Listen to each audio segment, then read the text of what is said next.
This short presentation aims to highlight the current priority health issue of food and nutrition, with specific focus on addressing obesity in primary aged children, how the situation currently sits, how we implement change, or how we consolidate learning. Throughout Australian schools, there is a range of programs being currently trialled and implemented. There are particular focuses around addressing obesity through healthy eating and healthy lifestyle choices. The reason for this is the current statistic that according to the Australian Institute of Health and Welfare, 1 in 4 children are considered to be overweight or obese, as well as 2 out of every 3 adults. The main reason of concern with these statistics is the associated health risks that come with being overweight or obese. These range from orthopedic complications and sleep apnea to more common manifestations of cardiovascular disease, type 2 diabetes, and a range of psychosocial problems, including low self-esteem and depression. What are the major factors contributing to this current weight epidemic? There are 2 major contributors to the current state of children's health: diet choices and sedentary behaviour. It was the National Childhood Nutrition and Physical Activity Survey in 2007 that found children aren't regularly eating from all 5 areas of the food pyramid. To add to the poor diets of children, there was only 1 in 3 children who met the recommendations on small screen entertainment that recommend no more than 2 hours of non-educational entertainment a day. The World Health Organization outlines 3 determinants of health. These include the social and economic environment, the physical environment, and the person's individual characteristics and behaviours. When schools are able to provide a stable social and economic environment, a constant physical environment, and support for an individual's characteristics and behaviours, that can be seen as a healthy environment. This can strongly correlate to a successful education, as a healthy environment provides students with a constant space where they can feel safe, comfortable, and engaged in learning. How does this relate to educating children? As you can see from these tables, the Australian curriculum places a focus on educating children to make choices about healthy foods and healthy eating. A real-life connection to the subject matter can be made through a range of programs able to be implemented into almost any school environment. Bottoms and Webb outline the importance of authentic learning experiences, such as verbal, visual, and direct experiences in creating a link between real-life situations and education. How can we change these behaviours through education? There's a range of programs available to schools around Victoria and Australia to educate and encourage students to eat healthier foods, more fruits and vegetables and balance their diet. One that I've chosen to focus on is one that I have had personal experience with, the Stephanie Alexander Kitchen Garden Program. This program focuses on growing, harvesting, preparing and sharing healthy, fresh and nutritious foods. This program provides the grassroots process of paddock to plate, showing students the real-life skills that transfer to adulthood of using available resources to prepare a nutritious, healthy meal. The available fruits and vegetables is a connection the students can link to their local environment. If they live in a dry or arid area, their selection of vegetables would differ to students in a tropical area, also different to an urban area. In order to grow and harvest foods, students must conserve and protect these areas, and this role as a preserver provides an insight for students into their local environment. The Australian Government Preventative Health Task Force state that tackling obesity is about reshaping behaviours for positive outcomes in an environment of nutritional abundance that serves aesthetic and emotional needs, as well as nutritional requirements. In a campaign that aims to help make Australia one of the healthiest countries in the world, there are 8 key ideas that can be transferred into a school environment to aim positive messages at students. Protect children and others from inappropriate marketing of unhealthy foods and beverages. This has been applied to most schools through the removal of unhealthy brands from school canteens and in some cases the removals of canteens altogether. Improve public education and information. Introducing the new Health and PE curriculum aims to educate students further on their life choices, not only in regards to food and nutrition, but also to lifestyle choices and more.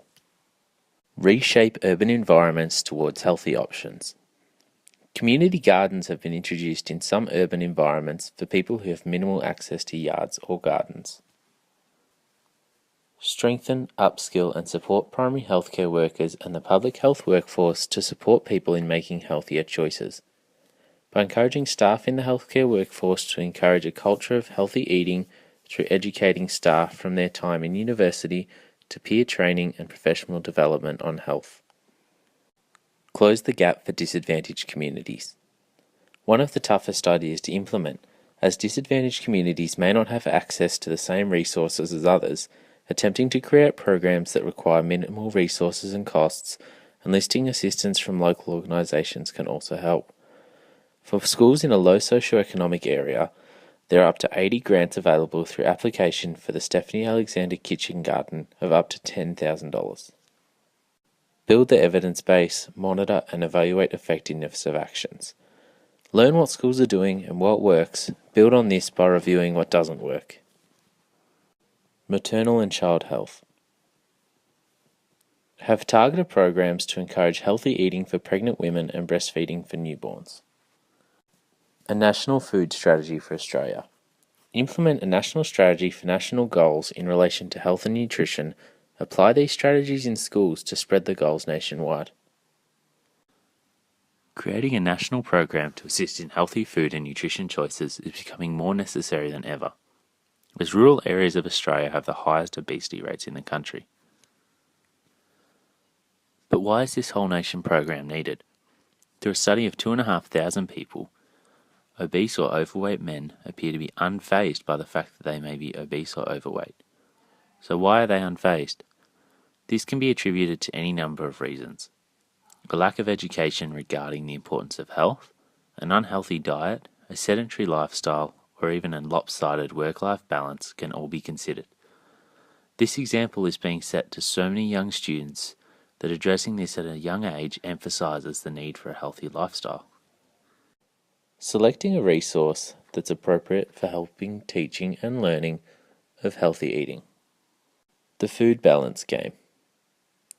The Food Balance Game is an interactive online activity designed for children between 4 and 13 that allows children of all ages to select a character in order to help them select the foods they've eaten throughout the day.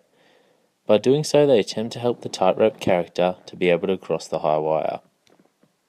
If the students have eaten the correct balance of foods throughout the day, the tightrope character will be able to cross.